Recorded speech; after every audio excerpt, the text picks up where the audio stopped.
Okay, I got this holster here that I really like. It's called Limbsaver crosstech universal holster. And basically it's a two-piece rubber holster where you take a hair dryer or a heat gun and it conforms to your pistol so that you can carry it.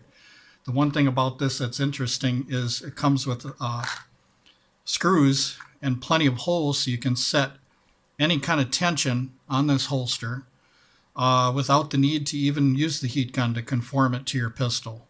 For example, I chose to keep it in this configuration and not use a heat gun on it because I can use it for several pistols that I have that don't have dedicated holsters online that you can buy.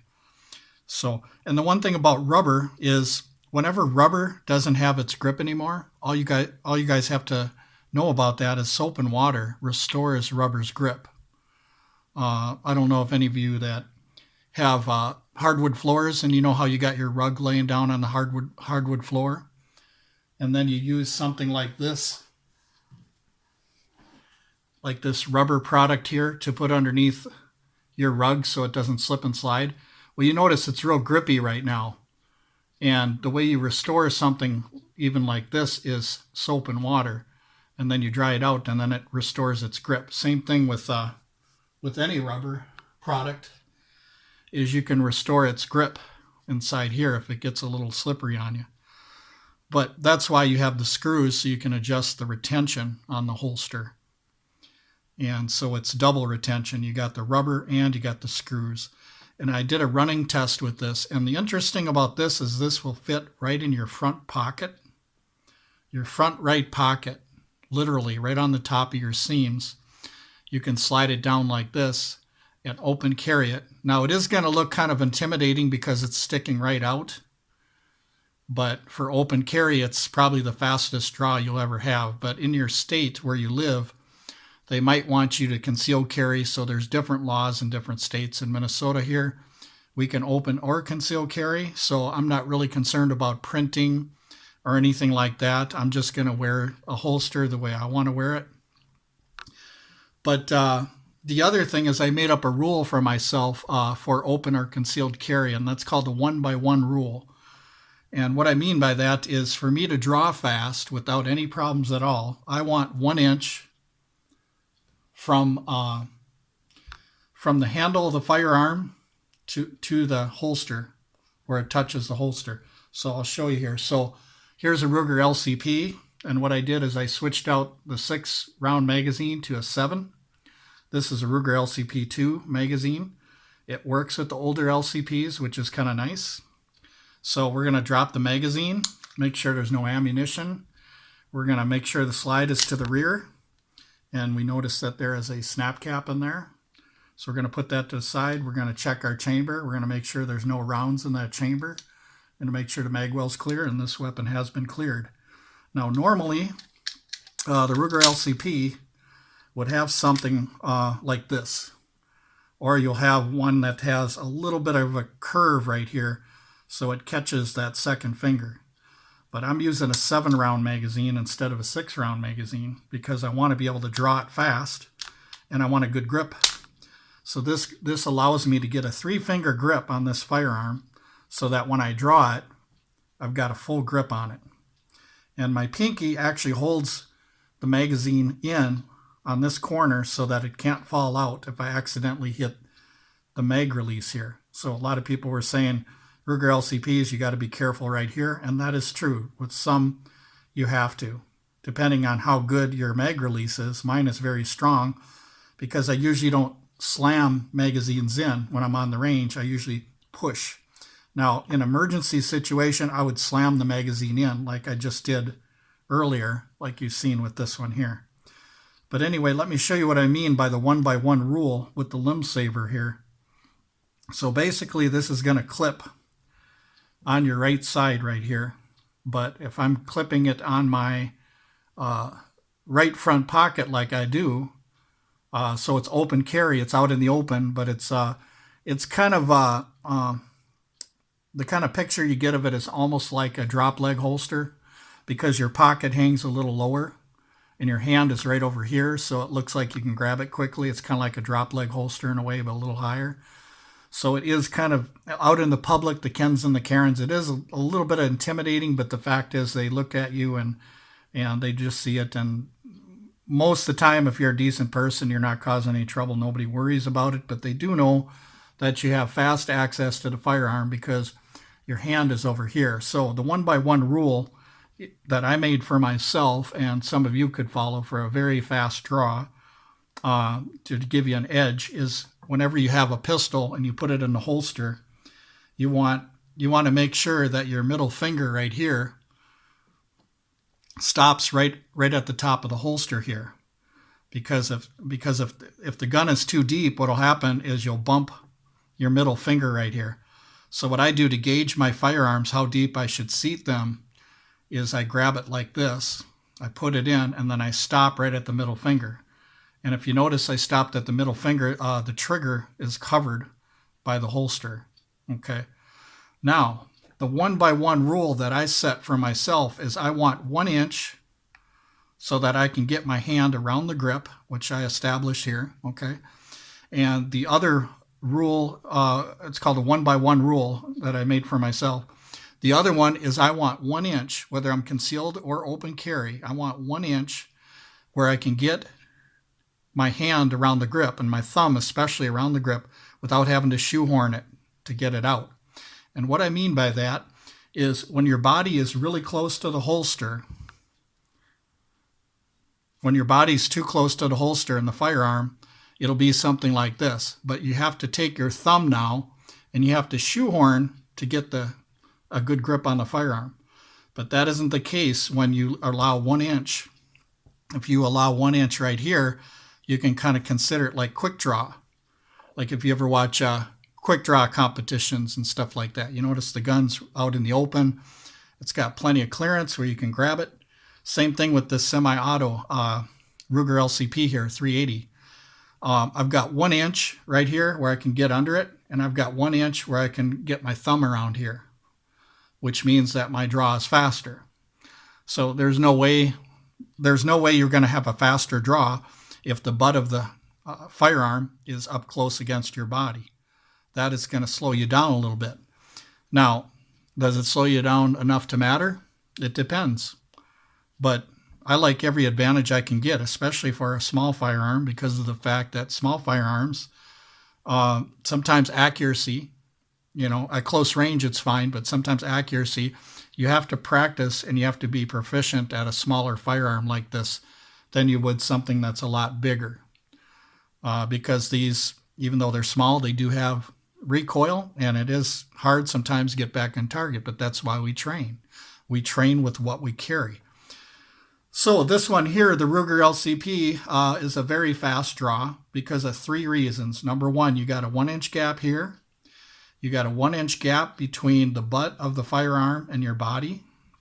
And like I said, in some states, you might have different rules where you have to only conceal carry or something like that, or different company policies, where you work and stuff like that. There might be different ways you have to carry. But the thing is that 3 reasons that make this very fast or 4 reasons actually. The first reason is this is carried up front in the pocket, in the right front pocket. And you'll see me draw on my videos on YouTube here, where I actually draw with this holster, the Burst of Thunder, from the front pocket. You can see how quick it is. And along with my Ruger LCP draws, you'll see that too with this holster, where I draw really quick, both concealed and open carry. Now, when I'm talking concealed carry, I'm talking that some of my garment is partially maybe covering up the holster here. But anyway, the 4 reasons why this is lightning fast is, number one, your hand is naturally swinging right here, so you can get to the firearm. Number 2, the holster is by your front pocket, so it's out front, right where your hand is. And there's no obstructions or anything like that, like garments and clothing, jackets or whatever, if you're just open carrying. The other thing is the 1 inch gap here, and the 1 inch gap from the butt of the firearm to your body, and that helps too. But not only that, the 4th thing would be the travel of the draw. Notice that the travel of the draw on this pistol is only probably a couple inches. You see here, it's about 2.5-inch travel that you have to go to get the firearm out of the holster. So what'll happen is when you're coming up like this now, okay, you're already out and ready to go, see? And that's the thing is sometimes, there's a lot of variables to firearms in the way you carry. There's advantages and there's disadvantages. The disadvantage to this is it's small. It has a little bit less capacity, but you can still carry extra ammo. It does have recoil, even though it's small, so you have to learn how to manage that. Long shots are going to be a little bit more difficult with this. So those are some of the disadvantages, but some of the advantages is you can get the first shot in a defense situation, because most defense situations are very close quarters. You can get that first shot and then you can follow up with a few more shots. So the faster you get the gun out and fire the first shot and hit something, hit a vital area, the faster the incapacitation can begin to start, even though sometimes incapacitation might start immediately. For others, it might take a while.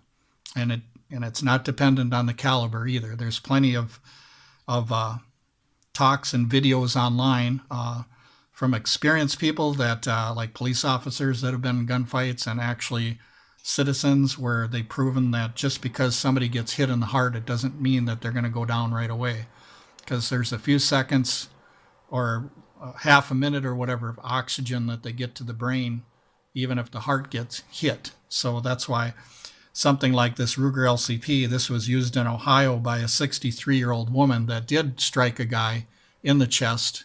I think the first one is what did it, but she fired 2 more just to make sure. And he died from his injuries, and he was burglarizing her in the store. And that took approximately, I think, 15, 20 seconds. And then you'll find another case where Tim Garmans was a police officer. He had a 45 ACP. I think it was a Glock 20. He's running 230 grain Spear Gold Dots, hollow points, and very effective round. But the thing is that his shot placements were very poor, and he even admitted that in the blog, in the podcast or whatever. But the thing is that the shot placements that finally stopped the suspect was the heart and the head. And if you guys know anything about drills, the failure drill is basically shooting 2 times to the heart and 1 to the head. And that's a popular police drill. And citizens like you and me, that's something we should practice with every single firearm we have. That is the most important drill that we can practice, because in close quarters situations, which are most of the defense situations, you're going to be in straight line of that person defending yourself most of the time, and you'll always at least have one piece of cover. If you look at all the videos, like on John Korea's channel, you'll find that over 1,000 videos, you'll find that there was cover, that the gunfight didn't last but only a couple seconds, and the person that was the defender ran out of time before they ran out of ammo. So that's been proven. So in other words, they didn't have to change magazines. So John proved that on his channel, and I'm not going to argue with him about that, even though I'm a researcher myself and spend hours compiling data and stuff like that, kind of like Claude Warner, the tactical professor. And some of my data could be actually for sale, and some of it's private, so I keep it to myself. But I do study, and I have been studying defense situations among private citizens ever since Shotgun News, which was a magazine publication that was handed out, I suppose 1995, somewhere around that time. This was before we got Windows 95, computers, that kind of thing. Although we were working on computers, like when I was in high school, for instance, we had a Mac computer that we were working on with the floppy disks and stuff like that. But the thing is, back then, all you had was publications on defense situations, so you couldn't really compile anything computer-wise. And then all of a sudden, the digital age came. Then we were able to put all the data on computers and compile the data. Things like how many shots are fired, how many shots are needed to be fired, what caliber was used, what kind of gun, what kind of capacity, what kind of experience did the person have? Was the person law enforcement? military or private citizens, so you've got to separate all of them, okay? So there's a lot of factors that you have to separate. And the other thing is the tactics of the person and the situational awareness. Now, all these variables come together. Uh, and if you take all the variables together, you'll find that it isn't necessarily the caliber, it isn't necessarily the gun, it isn't necessarily the capacity. More of what we're missing as far as self-defense that actually does the job, that actually works, is situational awareness, your training, which includes your tactics and how you're going to respond to a situation, your shot placements. You're not praying and spraying, but you've actually trained so much that you're going to shoot the right way. You're not just going to pray and spray like a competition shooter or a gang member or something like that. That you're going to make sure that those shots go into the heart or the head, stuff like that. So you have all these variables, but when it comes down to what wins the gunfights, it's always the simple stuff that wins the gunfights. It's not the Hollywood whiz-bang, competition shooter type stuff that wins the gunfights. It's the simple, basic fundamentals of self-defense with the firearm, like your draw, your shot placement, and just the basics, how you use cover, stuff like that. It's all the simple stuff. As a matter of fact, Dennis Tooler, the inventor of the Tooler's drill, said that the number one thing that kills law enforcement, but not just law enforcement, the private citizen, is they found out that the number one thing that kills them in a defense situation is inadequate cover. They fail to use cover, and they go out in the open, or they try to chase somebody, and that's when they get killed.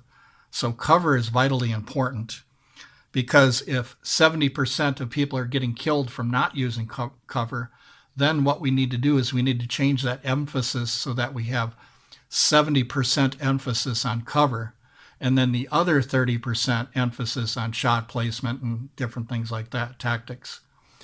And then, of course, a lot of you know what the 80-20 rule is. 20% of the effort accomplishes 80% of a task. And that can be proven through life and in basically anything that you think of, that 20% of the effort is what makes or breaks the results, whether that's fighting in war, whether that's 20% of the effort when you're trying to sell a home if you're a realtor.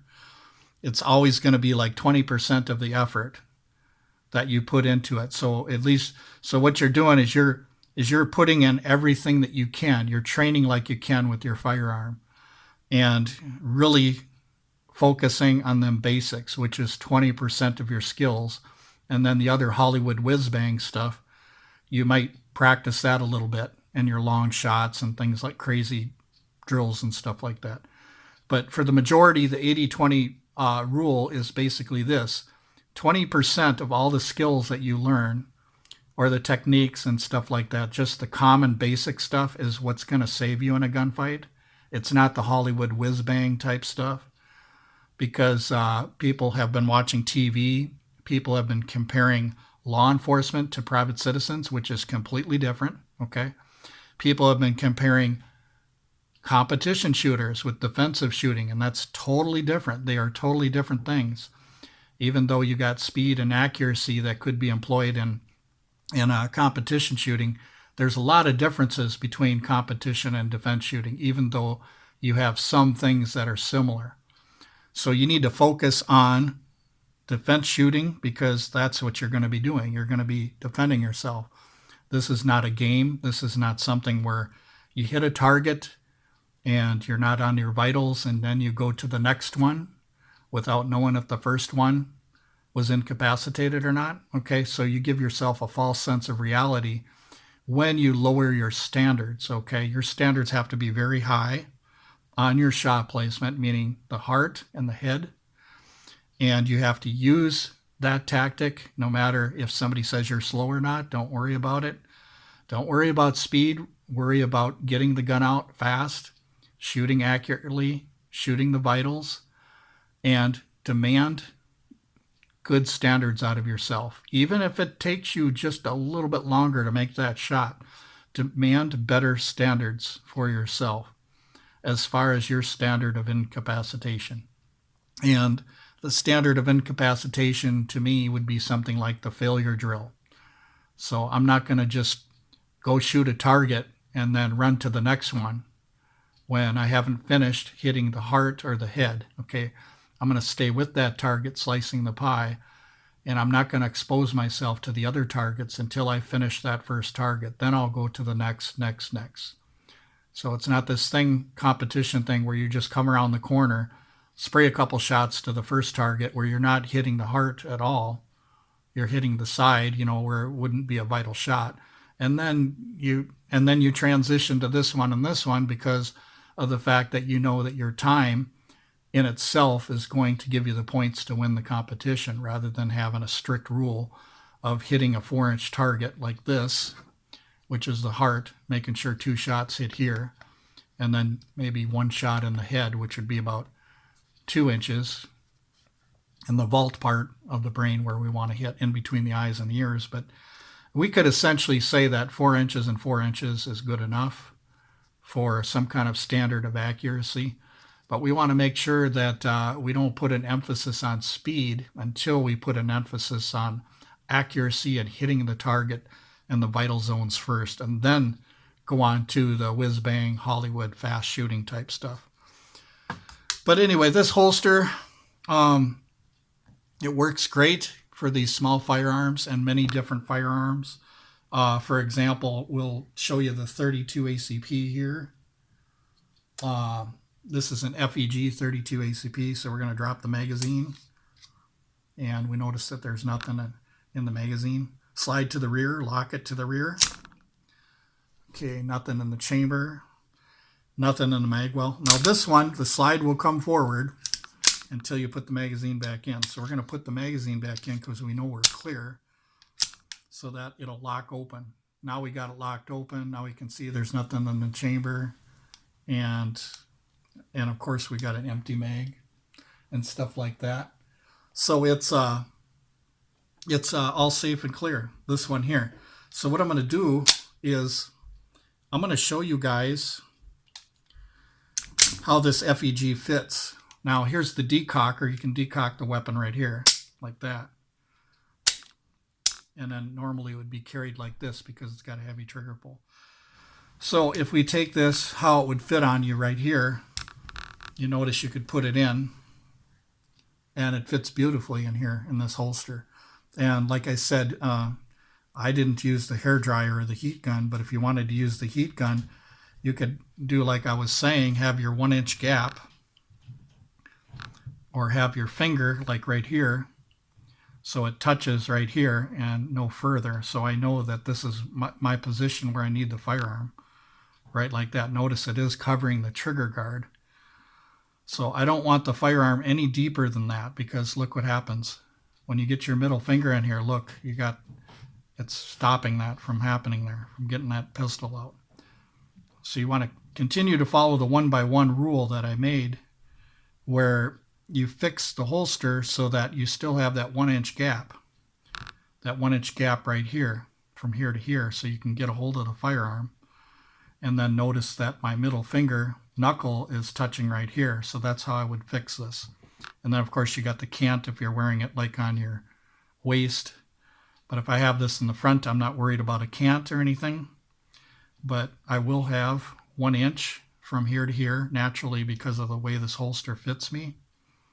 On my hip or in the right front pocket, I'm always going to have at least 1 inch so I can get a hold of it quick. I can draw it quick. And the one thing about this 32 ACP is it's already slick to begin with.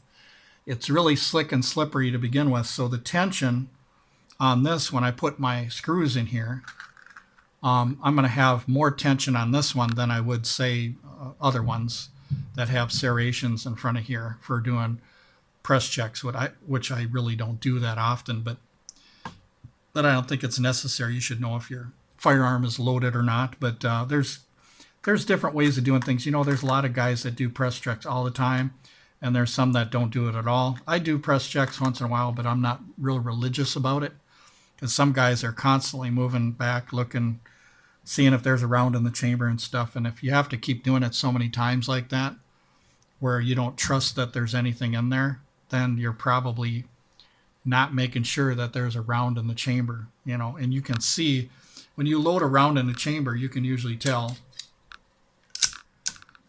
The thing is that,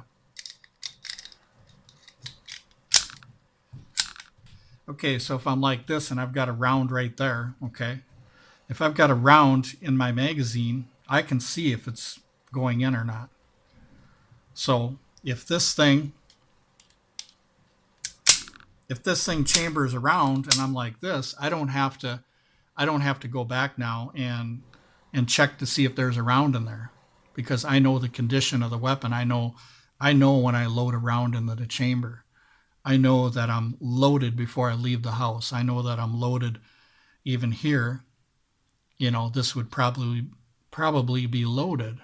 But the thing is that I'm doing a demonstration for you, so there's no live ammunition on the table here for safety concerns, because there are new people out there in YouTube land, and they need to practice things safely. They need to check the weapons, and they need to have no ammunition anywhere near, because their memory about things might not be as much as ours, and we make mistakes anyway. So why have a new person make a mistake because you're showing them how to do something where they don't take them safety precautions first before they look at the firearm? So that's why we clear our firearms every time, or as many times as we can, when we show them on YouTube. So anyway, on the note of other firearms, here's a funny one that you guys might like. This is my little Nerf gun. And you got the foam bullet shape dart that isn't in here right now. But you can tell right there, funny open carry, if you wanted to do something like that. Well, actually, it goes this way here. So you'd have some funny open carry here and then have the real thing. So if people ask you, oh, all you got is a Nerf gun? Well, you got another holster on you with a real gun. So, but that's just something funny right there. Some people do that in this state of Minnesota. They do funny stuff with open carry. Water guns. I've seen guys walk around with water guns before and stuff like that too. So there's that. Let's check out the airsoft baby Browning. And for clearing an airsoft gun, there's really not much you can do other than just making sure that the magazine's out here and it's not cocked. There we go. And it is on safety right there. So same thing with the baby Browning. If you guys have a baby Browning now, this is a replica. So notice I got my finger against the frame here, and I'm going in, and then my finger stops right here. So what you could do is get them tension screws and work out your tension, and you got yourself a open carry baby Browning if you should want to have something like this. And we'll go to another airsoft gun that we can actually clear by opening up, which is a Derringer. So what we'll do is we'll clear it, even though it is an airsoft gun. There we go. And this weapon is empty, ready to check out. So something like this Derringer, like Bond Arms, if you guys are buying Bond Arms, for instance, you would have it like this. Maybe something like that right there. Notice how you can get to it real quick though. Look at that. Your finger slides right in there and you got that thing, man. You got it quick. You know what I mean? So there's that one there. And then here you've got a Ruger LCRX 22 Magnum with a 1 7/8 inch barrel. 1 7/8 inch barrel, 6-shot revolver. 22 Magnum. And this one works really good for this particular revolver here, and also bigger revolvers too. Bigger revolvers do work with the heat gun if you wanted to conform it, like a heat gun or something. But this is a lightning fast draw too, because if you're having this out on your front pocket, you can really get a hold of this and get it out quickly, because you have more than an inch gap right here. So you're not going to have any problem hooking the firearm right here. And then, like I said, from here, from the butt of the firearm to your body, you want about an inch right there. because there's so many people out there that are trying to get the firearm to tuck as close as their body as they can because they're worried about printing or they can't open carry, and I understand that in some ways. But if you have the freedom to open carry, if you have the freedom to concealed carry where you have like a jacket up against this or something like that, where you can have a gap from here to here, I would recommend that you have a gap so you can get a hold of the firearm. So that's just my thoughts on that. So anyway, once again, yeah, this is the Limbsaver here. So very nice product. I like it a lot. And the funny thing about it is it's a real simple device. It's just basically two pieces of rubber that are heat sensitive that can conform over something, kind of like a shrink wrap type thing, you know, like shrink wrap, well, only in a rubber form, I guess. But yeah, you got all the screws here, so you can adjust any kind of tension, even on a micro pistol, like for instance, I showed you the Ruger LCP and the Browning, but even smaller than that, you know, like the mini revolvers that are too tiny to even shoot, you could have them too. But anyway, thanks for watching, you guys. I suppose the dogs are getting upset up there, so we'll see what they're up to.